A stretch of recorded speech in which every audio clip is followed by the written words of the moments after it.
Hello, next new video. Today we're going to take a look at Shadow Gallade here in the Ultra League Premier Classic Cup, as we're going to face a very good lead for me and a very good save swap here with the Gengar in their first game, and they're already kind of far behind. I can go ahead, go for one body slam now with my Snorlax, and this team works pretty well in general.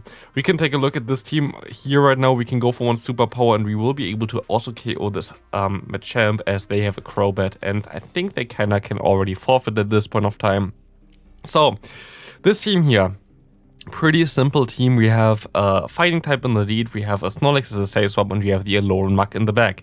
We had already a team with like Buzzwole in the similar order here as well in the lead for the Open Ultra League. Now we can take a look at this team in the Ultra League Premier Classic Cup. Of course, Buzzwole and the Gallade have two complete different functionalities there, as the Gallade has access to Confusion, going to do a ton of damage against those poison and also fighting type, which going to be pretty nice, while like Buzzwole was just a standard fighter with counter and stuff. So yeah, here we can see Venusaur going to actually farm me all the way down, but we can just shield this and farm down. I actually could have went into my Muk as well because I didn't have to shield there, but it should be still alright.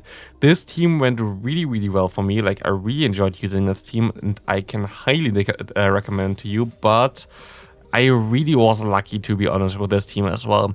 The amount of good leads I had with the Gallade right now is insane. Like, I saw, I think, at least 3 or 4 Toxicroaks in the lead, and before I didn't see a single Toxicroak at all, which is like then kind of insane, to be honest. Like, I had a lot of fighting types leads, I had a lot of really good leads for my Gallade in the lead there, so honestly, I was really lucky as well with what I saw, so I can definitely say this as well, as we face a Toxicroak lead. For example, here, I had this like a ton of times where I just faced a perfect lead for me, and we see a Warren coming in now. Warren definitely doesn't want to get hit by one Leaf Blade, and after this we're going to put him into range for one superpower, because with the additional lick damage, if I farm up a little bit extra, I should be pretty safe to go for more superpowers and try to KO this Warren here, as they don't really have anything to hold back against me here. I can just go ahead, go for one superpower here, try to get either the final shield or KO this Warren. We can go for another body slam here to finish off this Warren, and we will be able to realign the Pokemon, which is important for this team, as you don't really have anything for Toxicroak in your backline. They go into their Snorlax, we can go into our Muk, and we are pretty golden here. This is a very decent matchup for the Muk, as you're going to be able to resist the fast move here of Lick. So I'm not too worried at all at this position. We have 2 shields still left. I'm not going to shield anything on my Muk here. They can throw whatever they want to throw. I go for my Acid Spray here. And at this point of time, I should be able to just farm down everything with my Pokemon in the back there, which is going to be my Shadow version of Gallade.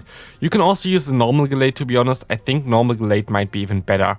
Like, usually I think the Shadow damage is so much more important in those kind of more squishier metas, but I actually think that the normal version might be a little bit better for stuff like Warrain.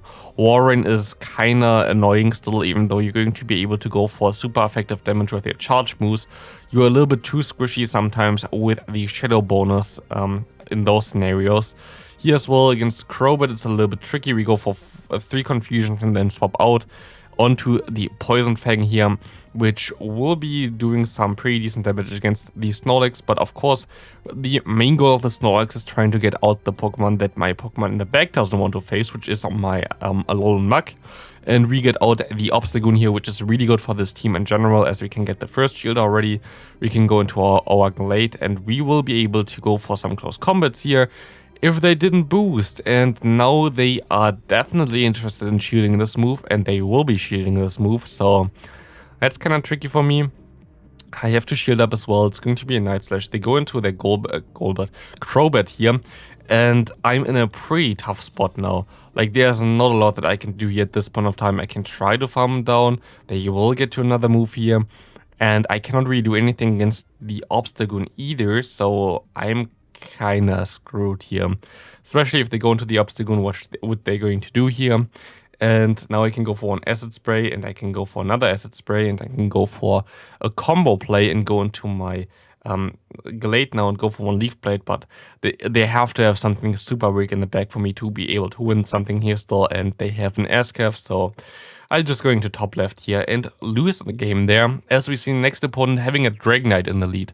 Dragonite lead is a little bit tricky. I'm usually going for 3 moves and then swap.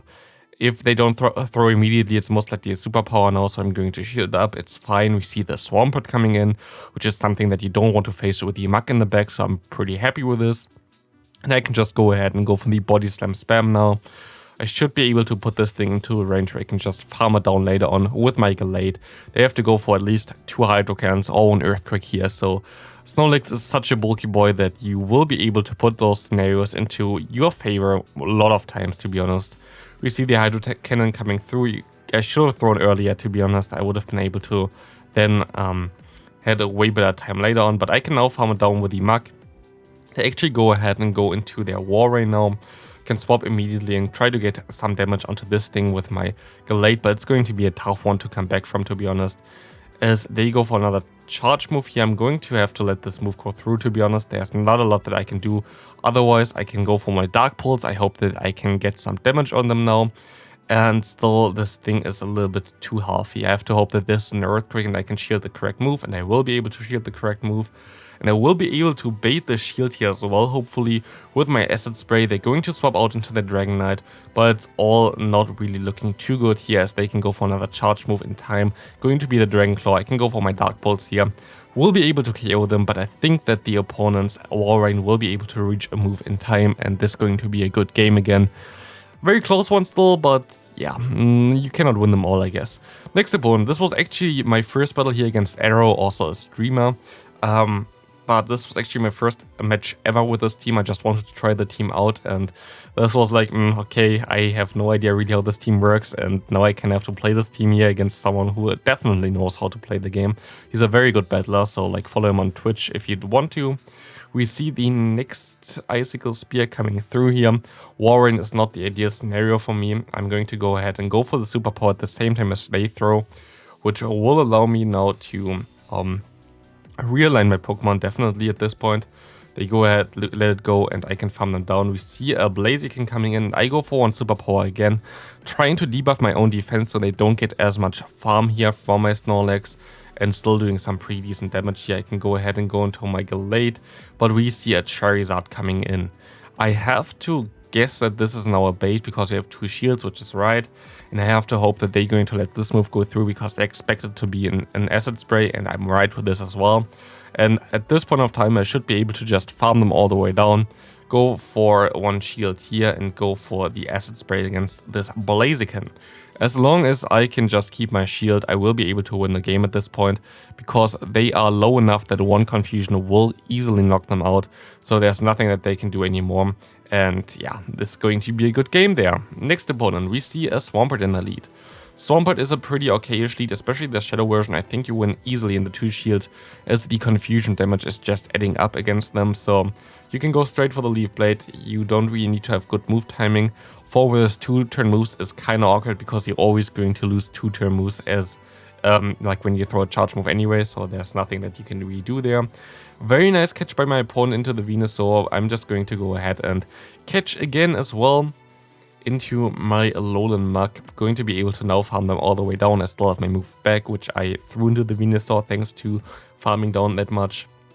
And I will be able to farm all the way down here actually, as we see the Swampert coming in. We can go for one Dark Pulse immediately, getting the knockout here, and we get also the Granbull in, which we cannot get to another charge move, but it doesn't really matter. We have a move start onto our Gallade, and we have our Snorlax, which can go for one Body Slam, and this game is over. Good game to my opponent here, as we see that we can go for the Body Slam. If they want to shield it, we just lock out immediately, but nah, we don't swap out here, as we see that they let it go. They knew it was over already. And we see the next opponent here, seeing a Walrein again. Walrein is of course a little bit tricky, as we see a Charizard coming in. The cool thing about Gallade is it doesn't really matter what type effectiveness you have against the opponent. Close combat always going to hurt, like unless it's a fairy type like Togekiss, close combat going to destroy everything. A Dragonite doesn't want to face a close combat, Charizard doesn't want to face a close combat, and we have our bulky boy Snorlax here, which can definitely take one blast burn from this Charizard, as we can knock them out with one more charge move here. One more close combat coming, not close combat, superpower coming through against Blaziken. Again, the same player. I kind of want to give them less farm, as I can shield up the move from them here. And I will be able to now go for another charge move against this Walrein. But this is going to be a tough one. I think I'm going to lose this one because I don't really have anything to threaten them too much here with my Muk. I tried to catch the move, which didn't work out whatsoever. They go for an Earthquake here, of course, because I don't have a shield. I can at least still go for one charge move with my Muk, but I think that's going to be a loss, as they can go ahead, farm up a lot of energy, and I'm pretty sure that they are only one away for another charge move, which will be enough to KO us here, and this is going to be a good game to my opponent. Very well played here, actually. Very close one. Could have went either way, but yeah, that's totally fine for me. Next opponent, again, Toxic Rogue. Saw this like a ton of times when I played it. SCAF is actually the worst possible thing that you can face with this team, especially if they no-shield your charge moves. Let's see what they're going to do. They're going to shield my charge move at least. Of course, you're going to be able to most likely win this in 2-shield scenario here, but if you're not winning this, like, that's kind of tricky. So I'm going to go ahead, go for one close combat, see what they want to do, and they want to let it go. Very nice of me. We swap out immediately into our Snorlax, and we get greeted by one Obstagoon. I shouldn't have thrown this immediately, I guess, but I don't know why I actually did it. Like, literally don't know, and now they catch it on the Toxic Rogue, which is also not better. But I have a different game plan now. I'm going to wait it out now, and I will be able to farm down the Toxic Rogue. My hope here is that I'm going to be able to get 3 Confusions in. If I get 3 Confusions in here, I will be able to reach the Leaf Blade, and I don't want to throw it immediately because their health is of course still way too high for this. So I'm going to swap onto the Night Slash into my Alone Mark. I will be able to now go into my, for some acid sprays here with my Alone Mark against it, which is going to lower the opponent's defenses. I can go for my Poison Jab down, and I'm going to be able to put him into a range where one Leaf Blade easily going to knock out the opponent, which is going to be amazing, as this is easily the range for one Leaf Blade now. After the debuff, they can go for Cross Chop, they can KO me, I don't really care, I can go for the Leaf Blade, and they will be able to knock out the opposing Obstagoon here. Good game to them. Else we see another Toxic Rogue. Again, I said, like, I cannot do anything about it. I had a ton of good leads. We see a Snorlax coming in here. You could go into your Alone Mark, you can go into your own Snorlax, but I usually like to get some advantage with my lead still. As you see here, I don't really need my charge moves against the Toxic Rogue anyway, so why not throw a Leaf Blade against them here right now. Going to allow me to knock them out with one superpower with my Snorlax, which is going to be very nice, as they're most likely not going to shield this move up. Never mind. I have to shield now as well, but actually going to let this move go through. It's going to be another Body Slam, and we see them going into their Toxic Rogue again. They still have their Snorlax, which I'm not really too scared about, to be honest. I can go into my own Gallade now and I can farm them down, and I can threaten whatever wants to come in afterwards. As it's going to be the Snorlax, I can go for one Leaf Blade here, and let's see what they have in the back now. Hopefully it's not a Swampert. They're actually going to let this move, like, they're actually going to shield this move here, and I'm also going to shield this move just in case it's a Swampert in the back. Let's see. It's a Walrein. We go straight for the Leaf Blade. I actually would have been able to go for one close combat as well, I'm pretty sure. But, maybe not. Actually, maybe not. But I can now go ahead, and I know that I survived one charge move here. But I'm still going to swap, and I'm still going to go for one Body Slam here. They had to throw against me, they didn't throw against me, and they're going to lose because of this. And into the final game, we have a Gallade against a Toxic Rogue. What a surprise. It's insane. Like, what can I do about it? Like, if I just get the very good leads with this team, I of course win more games. Like, I'm not sure if the team itself is so well, but like, it worked out so well, and the damage that Confusion does is insane as well. So I don't know. I had a ton of fun playing this team, but for my elo range, this was just a hard wall for my opponents, which is amazing for me, but still kinda, I don't know, like, it's a little bit weird because it's maybe not the ideal scenario for a showcase to have only very good matchups. So yeah, like there's not a lot that my opponent can do here anymore. I nearly even got to another body slam there. They go into their Walrein. We can go for one Leaf Blade, and you know what we have in the back. We have our Mug. Our Mug can take care of the situation, and it should be pretty fine here. It's still going to be a little bit tough. I still have to call some baits, and I'm going to call this bait here pretty easily. Going to go for one Dark Pulse here, just going for the safe route, just trying to get damage on them. They're going to shield up, and at this point of time, I'm pretty sure there's nothing that they can do anymore. Else we can go for one more Dark Pulse, nearly KOing them here. I can just let the move go through. I'm just going to bank everything onto my Gallade, and I will be able to win this game pretty easily here with some more confusion. So thanks for watching. This team was a lot of fun. I hope you have a great rest of your day, and I hope I see you in the next video. Also, don't forget to leave a like and subscribe. Bye.